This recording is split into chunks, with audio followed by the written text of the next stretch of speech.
to build like a halo car at the top of the range. Yeah. So we do a lot of exercises and the design team.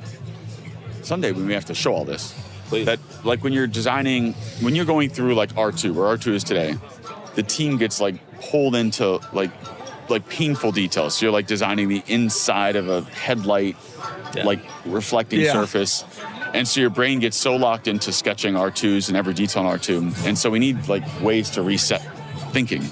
And so to like get your brain remixed. And so we actually do a lot of things that the design team will do, like a 2-week sprint on an exercise just to get our brains reset. And so that has meant we've designed all kinds of things. Like what would Rivian look like if it was a movie character, like in a superhero movie. But one of the exercises, which was a particularly fun one, and it directly related to that question, is what would Rivian look like if we made a hypercar? Yeah. And so internally, that design effort or design project called, what would the R1R look like? So it was like the R1 guts in terms of performance. Right. With a completely different body, which you right. have no constraints. Like imagine like carbon fiber monocoque tub. Yeah, and it looked freaking awesome. It's like the thing you really want. Is it like off-roady focused? Or it was so good that like at the end I was like, let me go talk to Claire, our CFO. So what do you think if we get all the numbers in the right place? 2029, I think we want to slip this like 500 unit production thing in, and it was like, yeah, not yet. Forever a car enthusiast, no question. But yeah, we have an idea what we would do. Interesting. So it's been talked about. But it's not, when you're making high volume, it's really hard financially to rationalize doing something like that. Right. Yeah. So R1R sounds pretty good. It would be awesome. What have you done with the old, old concept or old cars that you've had as test mules and things like that? Do you have like personal affinity for like the first Rivian that drove?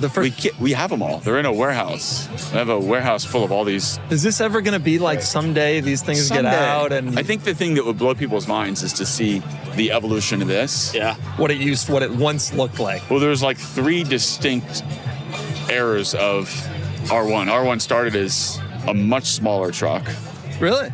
And then it grew, and then it went a very different route in terms of aesthetic, and it looked interesting. It didn't look at all like it needed to look. Have you ever shown these? Have you ever shown Never. Oh. So before R1, it was called A1, and then before A1, it was called P1. And P1 looked very different. It's really cool. As enthusiasts, you guys will all love it. Yeah, I'm sure. And then A1, it's actually probably less cool. It was like it was too theoretical. It was like it looked like engineers had too much control and the design team was like shoved and locked into a closet.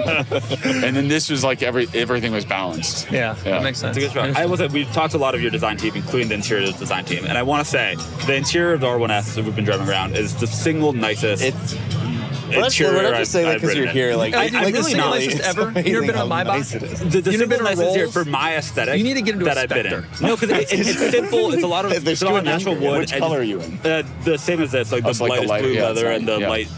It truly is my favorite interior I've been in a long time. For the love of God, just buy one already. Just like get one.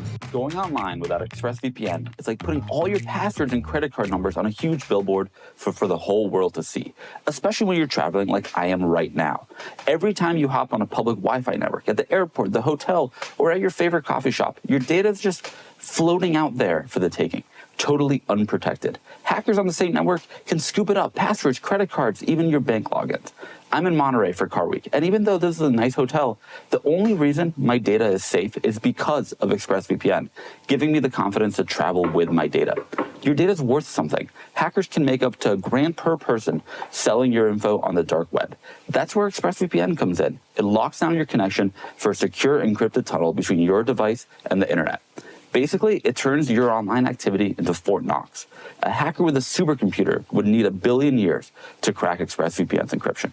And best of all, it's stupid simple. You just fire up the app, hit one button, and you're protected. Secure your online data today by visiting expressvpn.com/cars. That's expressvpn.com/cars to find out how you can get up to 4 months for free. expressvpn.com/cars.